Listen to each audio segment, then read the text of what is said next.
You all for being here this morning. My name is Rex Elliott, along with my colleague Sean Alto and our clients Corey and Sherry Foltz.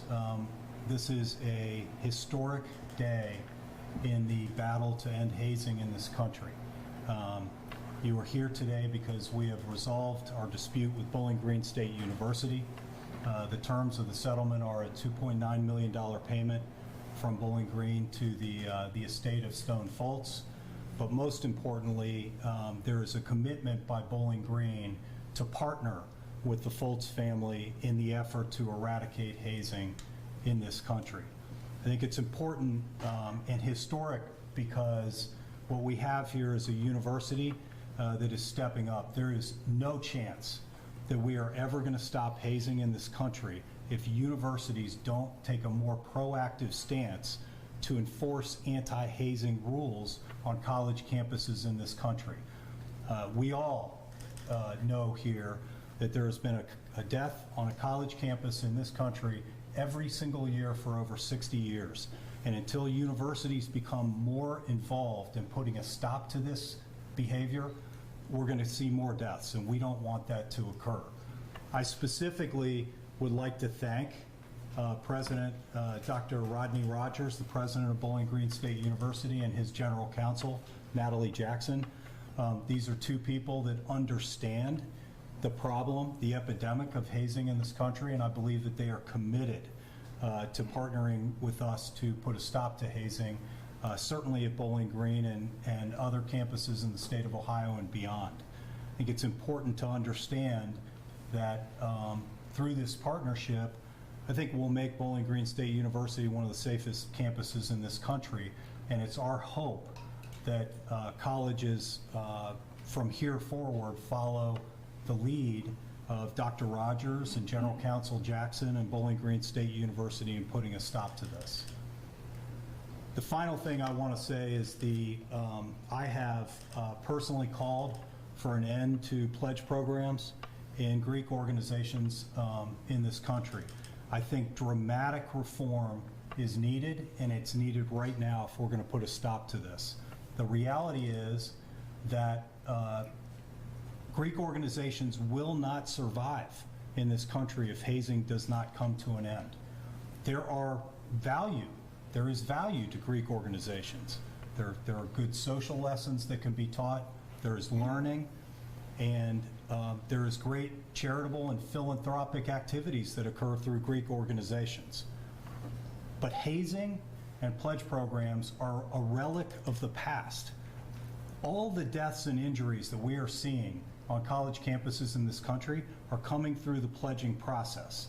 Active members have something the pledges want, and the pledges will do almost anything they're told to do to get it. And we have to put a stop to that. And so I've asked the Inter-University Council to take a gigantic step here and to eliminate pledge programs on college campuses in the state of Ohio and beyond, but at a bare minimum, dramatic reform is needed with these pledge programs if we are going to make sure that we don't have press conferences like this for any other family at any point in time in the future. Our goal is to eradicate hazing so no family ever has to go through this again. And one of the great things that the settlement will do is to enable the I Am Stone Foltz Foundation to continue their efforts through Corey and Sherry and DJ, Stone's aunt, to eliminate hazing in this country. So with that said, I open the floor to questions. Sean and I are able to handle any questions relating to the legal process, and you're free to ask Corey and Sherry any questions you want to about this settlement or the lawsuit. Rex, you couldn't get a jury to convict on the most serious charges. I mean, how does that weigh into all of this? The jury obviously said there was some personal responsibility elements to it and didn't quite blame the hazing, and yet, you know, your contention is that the hazing definitely influenced the pledges want something, the people in control have the power. I mean, how does that all play into this? Yeah, and keep in mind, the jury did convict them of hazing, and under the laws that existed before Collins Law, those convictions would have been felonies now, and we would have seen much larger prison sentences. But Tom, the answer to your question is, there's an imbalance of power here, and there isn't freedom of choice. These kids are so invested in the process that when they get to the end and there's a big brother, little brother event like this, and all their active members are telling them this has happened for years and years and years and nobody's been hurt, they suck it up and they think they're going to go through one more thing to get the prize that they're looking for, and something like this happens. So that's what I'm saying we eliminate if we get rid of the pledging process. We eliminate all this stuff, and then we can have Greek organizations that provide value to society, because I don't think anybody sitting here at this table wants Greek organizations to go away, but hear my words, if hazing continues, Greek organizations will not survive. Sherry, what are your thoughts on this settlement now that it has a dollar figure and now that this portion seems to be over? What's running through your head today? Obviously, the money has nothing that means anything to us because it's not going to bring Stone back. But what it does allow is us to move forward and help us through the foundation, as Rex mentioned, continue the education piece of it, and teach the students, the community, the parents, about hazing, and we can continue our fight in saving lives. Would you say this is closure for you and your family? There's never going to be any closure. Nothing's going to bring Stone back, obviously. So that piece of our heart's never going to be filled again. So closure's never going to be there for us. Sherry and Corey, talk about what it's been like for you to be here today, sitting alongside representatives from Bowling Green State University and coming to this settlement together. What message do you want that to send, that you've arrived at this settlement together and there's a bigger mission here? From day one, we've always wanted the same thing as Bowling Green, to eradicate hazing across the country. So I strongly believe that today, moving forward, we can work with Bowling Green, and Bowling Green will be one of the first universities to take the big step towards eliminating hazing across this country. And let me tag team on that. Dr. Rogers, the president of Bowling Green State University, and his general counsel, Natalie Jackson, were in this office just days after Stone passed away. These are administrators that are good people, and they took it personally. And I believe that they are fully committed to joining with us to put a stop to this, first on their campus, but I think their interest is on no college ever having to experience what they've experienced here, and no family having to experience what the Foltz family has gone through.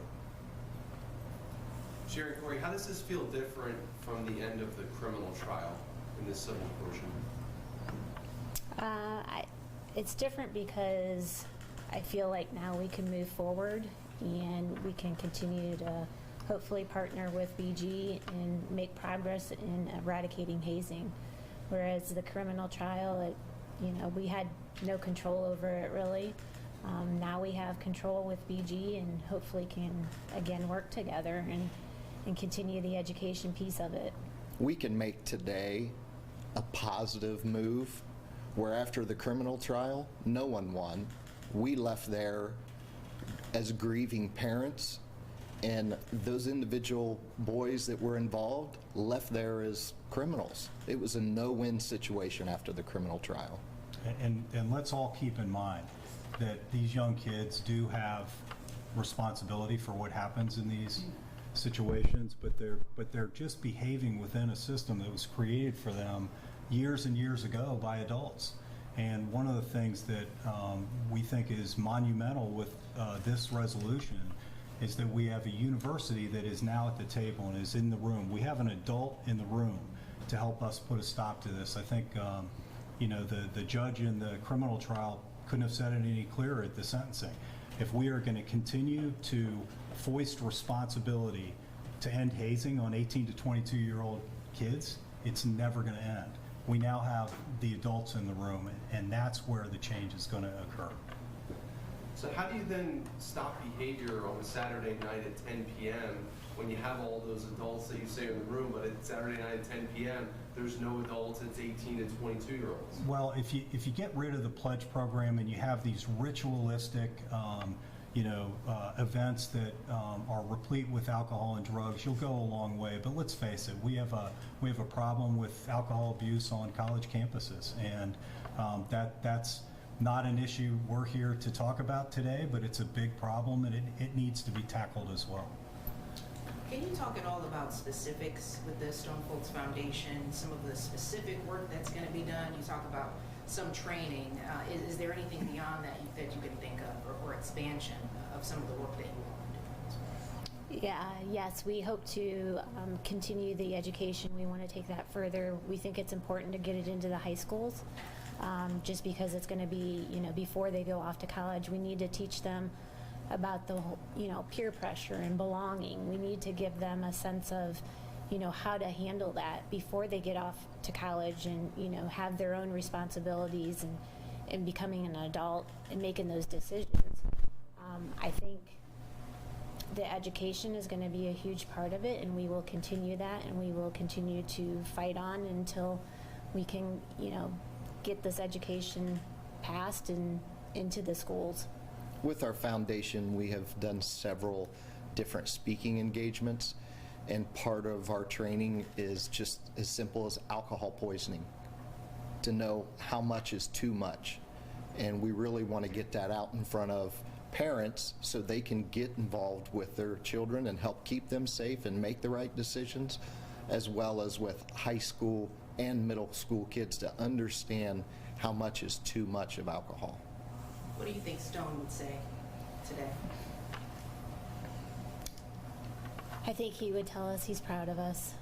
He knows we have the fight in us and we won't stop. And that day in the hospital, I'm making that promise to him that we would end hazing and we wouldn't allow this to happen to anyone else. And I think he would be proud because he knows that's exactly what we're doing. And I think he'd be smiling.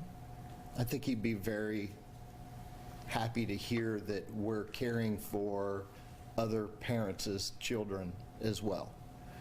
I mean, to this day, we hear stories of Stone and how he's touched other individuals. So I think he would be very proud that we're continuing his legacy by helping others. If a high school parent came to either one of you and said, hey, I'm thinking about my kid pledging a fraternity, after everything you two have been to, what would you say to that family? I personally would say, make sure you do your research. Research the university, research the Greek organizations, the sororities, whatever they're going to join, to make sure that they are well aware of any situations that the university may have had. Just gather as much information as they can. Even go to our foundation. They can learn a lot from there on hazing in itself. And that we're always going to be there, and if they have any questions, to please reach out. A lot of the harm during the fraternity and sorority process happens during the rush week. If I was talking to another dad one-on-one, I would ask him to ask those difficult questions. Once you receive your invite, are you considered in the fraternity or sorority? Or do you go through a long rush process and to ask those questions and prep your child for things like being forced to consume a large quantity of alcohol, swim across a river to the other side in the middle of the night, or anything that's going to put them in harm? I would just try to help those parents understand and ask those difficult questions. Rex, what can other university administrators and leaders learn from this settlement? Well, I think they can learn, first of all, that there's tremendous exposure under Ohio law for universities that don't proactively enforce anti-hazing policies. Universities have been really good historically in punishing after the event occurs, but they haven't been very good putting a stop to this stuff before it takes place. So I think that hopefully the message this sends is that universities need to do a much better job of proactively enforcing their policies, getting getting into these houses. I again, personally think if they eliminate pledge programs, they will make life a lot easier on themselves. But whatever reform they take, they need to get more actively involved in the entire process in order to make sure this doesn't happen. I can promise you this. This was not a good event for Dr. Rogers, Natalie Jackson, Bowling Green State University. They never want this to happen again on their campus. And if there are universities out there where it hasn't happened, it's just a matter of time if you continue to allow hazing to go on your campuses. Unfortunately, in the last 10 years, alcohol and drugs have become a real problem in the pledging process. So my message would be to universities, watch what Bowling Green's going to do and follow suit, but get involved and be way more aggressive in enforcing your policies. How does this payout compare to previous ones? As far as we can tell, this is the largest by a public university in the history of hazing litigation. And By how much? and by millions of dollars. And kudos to Bowling Green and the state of Ohio for understanding the importance of sending a message in this case that this has got to stop, at least in the state of Ohio and hopefully beyond. Can you talk about where you are at in the process of Bowling Green being the example you hope to set statewide? Where is that ask currently right now about Greek life and hazing? What's the status of that ask? Yeah, well, so I asked the IUC months ago to put an end to pledging on public universities. My view is that when the public universities in the state do something dramatic in this area, that all other universities will follow suit. They will see the blueprint. And, we're waiting on that, but that's what I'd ask. I'd ask for dramatic reform, and not next fall, now. These pledging, by the way, on many universities in the state of Ohio are happening right now. And so you need to step in and start taking dramatic action immediately. To the Foltz family, what are you going, can you talk more about what you're going to do with the money? Yeah, like I said before, it will help us with the foundation, continuing the education, as well as, continuing to speak where we're asked to speak and telling our story of Stone. And it will also help, we give back to different organizations, sharing Stone's message of kindness. He was always about giving and helping others, so we will continue to donate to those organizations that we feel Stone would be proud of. And to tag team on that, we've all spoken at universities around the state of Ohio to get this message out, to educate these kids, to let them know what can happen if you go down this path. And I think it's really easy when something like this happens for people to say they're not listening. I have said all along, I think that's just not true. These kids are listening. We see it after the presentations. They are listening. Here's the problem. They think it's not going to happen to them. Jacob Krinn, Stone Foltz's big brother, was in the university presentation at Bowling Green when Evelyn Piazza and Kathleen Wyant spoke about the deaths of their sons in hazing. And 4 months later, he's participating in this big little event. That's the problem. They think it's not going to happen to them, and we're here to say it can happen to you, whether it's you get hurt or you die, or whether it's you're on the other side, right? You're in the criminal justice system, you're expelled from college, you've got a black check mark next to your name for the rest of your life. It can happen to you, so don't do it. Hey Rex, I have one question online. Can you provide more details about the settlements against the fraternity and its members? Yeah, so we settled our case against the national fraternity, the Pike National Fraternity, long ago. We've also settled our claims against many of the individuals as well. There are only a few that are left. This is obviously the most important because, as we've said, in the civil justice system, all you can do at the end of the day from a jury is get money, and this has never been about money. It's about change. And we think the settlement today will enable the foundation to continue its efforts, but also the importance of this settlement in Bowling Green being willing to partner with us to reform and to put a stop to this is so critically important. So there are a few remaining claims out there, But for all intents purposes, this is the most important settlement we've reached in this case. All right. Good. Thank you, Anything everybody, else? for joining us today. We really appreciate you taking the time, and some of you traveled far to come here, so we appreciate your efforts. And Great. thank you. Thank you.